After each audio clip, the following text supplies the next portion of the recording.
Hello friends, I am C वर्धमांडा।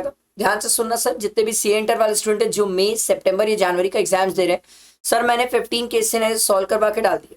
अब ये 16 number का केस सिनेरियो है। आपसे सिंपल एक रिक्वेस्ट है, ध्यान देना, फ्रेंड्स को शेयर करना और लाइक करना, और जो तरीका मैं आपको समझा रहा हूँ उसी तरीके से पढ़ के एग्जाम में भी सॉल्व करना। डेफिनेटली आंसर्स आएंगे सर। ठीक है, अच्छे केस सिनेरियोज होते हैं सर। ये देखो क्या दिया हुआ है, पहले नीचे आके पढ़ो क्या बोल रहे हैं। All the amount given above are exclusive of taxes where applicable. All the supply referred to above in the is intrastate supply unless specified otherwise. Condition for availing the ITC are fulfilled subject to the information given above. Based on the fact of the case scenario given above, choose the most appropriate answer. आपको most appropriate select करना है और नीचे पढ़ते हैं। Choosing the correct statement select करना है। इसमें ये बोल रहे हैं सर कि GTA सर्विस से रिलेटेड और रेंटिंग सर्विसेज से रिलेटेड। आओ ऊपर पढ़ते हैं। माई एंड कंपनी, एक एक क्वेश्चन पढ़ते रहेंगे, उसके आंसर्स ढूंढते रहेंगे। ध्यान देना, my and company LLP registered under GST is engage in various types of business activity. Sir पहली बात तो ये रजिस्टर्ड है, ऊपर से ये एलएलपी है। It provide GTA services to government department registered under GST for providing various services. Oh my god, ठीक है। And my and company did not exercise the option to pay GST. Very nice, अच्छा point है sir. हमने बोला था sir अगर GTA की services है गवर्नमेंट को प्रोवाइड करी जा रही है और गवर्नमेंट ओनली अपने आप को रजिस्टर्ड टीडीएस पर्पस के लिए करता है तो आरसीए में एप्लीकेबल नहीं होता। यहां पर जो गवर्नमेंट है अपने आप को वेरियस सर्विसेज के लिए कर रहा है सर, टैक्सेबल है रिवर्स चार्ज में। बहुत अच्छा पॉइंट है।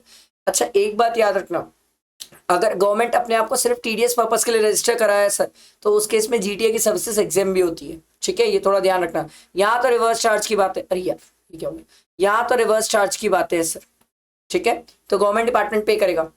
The firm also provide services by way of renting of residential dwelling to a student mister Pawan an unregistered person.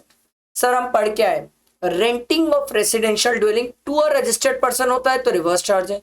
Renting of residential dwelling for use as a residence होता है तो sir उस case में exempt होता है। But यहां पर तो सिर्फ रेंटिंग ऑफ रेसिडेंशियल ड्वेलिंग दिया हुआ है सर, आगे कुछ नहीं बोला, तो उस केस में सर ये टैक्सेबल है सर। और टैक्सेबल कैसे है सर, फॉरवर्ड चार्ज में। अच्छा पॉइंट है सर। तो पहले क्वेश्चन का अपन को पॉइंट मिल गया सर, ये रिवर्स चार्ज में टैक्सेबल है और रेंटिंग वाली जो सर्विसेज है फॉरवर्ड चार्ज में। तो हमारा आंसर क्या हो जाएगा सर, फर्स्ट एंड फोर्थ। समझ आया। आगे क्वेश्चन पढ़ते हैं। Which of the following statement is correct in respect of the GTA services provided to government department. ये तो बिना ऊपर पढ़े ही हो जाएगा क्योंकि जीटीए सर्विस से रिलेटेड अपन पढ़ लिए। जीटीए सर्विसेज टैक्सेबल है 12%। नहीं सर, 12 तो है ही नहीं सर, 5% की कहानी है। GTA services is taxable at the rate of 5% without restriction of availing the input tax credit. और उसके बाद सेकेंड है, GTA services is taxable at the rate of 5% but input tax credit can not be availed for the same. ठीक है, यहां पर आपको credit मिल रही है, यहां आपको क्रेडिट नहीं मिल रही है। तो सर आपको क्या लगता है क्या होना चाहिए, वेरी सिंपल सर। जीटीए की पहली बात तो सर्विसेज 5% में taxable, but sir input tax credit हम अवेल नहीं कर सकते सर। इनपुट टैक्स क्रेडिट हम कैसे अवेल करेंगे, मैंने आउटवर्ड में सप्लाई किया है, गवर्नमेंट रिवर्स चार्ज में पे कर रही है, मैं कैसे क्रेडिट लूंगा बताओ, मैं कैसे क्रेडिट लूंगा सर। और गवर्नमेंट रिवर्स चार्ज में पे करती है तो रिवर्स चार्ज की लायबिलिटी तो कैश में पे हो जाती है। ये सिंपल अच्छा प्यारा सा पॉइंट, आई होप आपको समझ आया होगा। बहुत सारे लोगों से इस पॉइंट पे मेरे को जो लगता है वो गलती होने के स्कोप है, बहुत चांसेस है सर। ठीक है, आगे बढ़ते हैं। Which of the following statement is correct. तो इसके लिए तो ऊपर पढ़ना पड़ेगा sir. Letting out of warehouse और कैटरिंग सर्विसेज से रिलेटेड है, और ढूंढते हैं। My and company let out its warehouse to Shankar, who in turn let out to an agriculturist for warehousing of agriculture produce. Sir मैंने warehouse late किया है sir, सामने वाला उस वेयरहाउस को एग्रीकल्चर को दे, मेरे को फर्क नहीं पड़ता, मैंने वेयरहाउस लेट किया है, ये टैक्सेबल है sir. Renting of immovable property sir schedule 2 में कवर है। The firm also undertakes catering services to Vishwas Anganwadi, ये एग्जेम्प्ट है, ये एग्जेम्प्ट है सर। आंगनवाड़ी इज एग्जेम्प्ट है sir. The said Anganwadi is receive funding from the government, तो ये एग्जेम्प्ट है। तो आओ इससे रिलेटेड ही तो पूछा हमसे कि sir letting out of warehousing to Shankar is exempt. नहीं sir, letting out of warehouse तो टैक्सेबल है, कैटरिंग सर्विसेज ये एग्जेम्प्ट है। तो इसके लिए सेकंड और थर्ड ऑप्शन ये रहा, थर्ड का डी। समझ आया? उसके बाद बोले sir my and company is eligible to take input tax credit on the procurement of, पढ़ना पड़ेगा। क्या बोलते हैं देखो, the firm purchase the following goods during the month of July, ठीक है।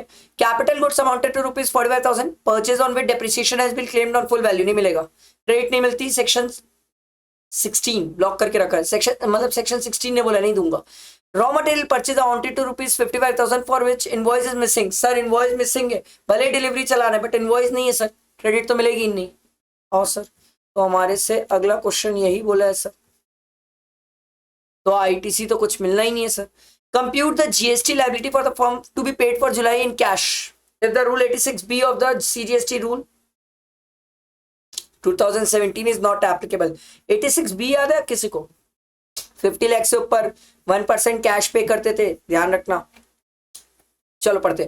Further for the month of July the GST liability for the firm is IGST 20, अच्छा ये ऐसे दिया हुआ है IGST, CGST एंड SGST।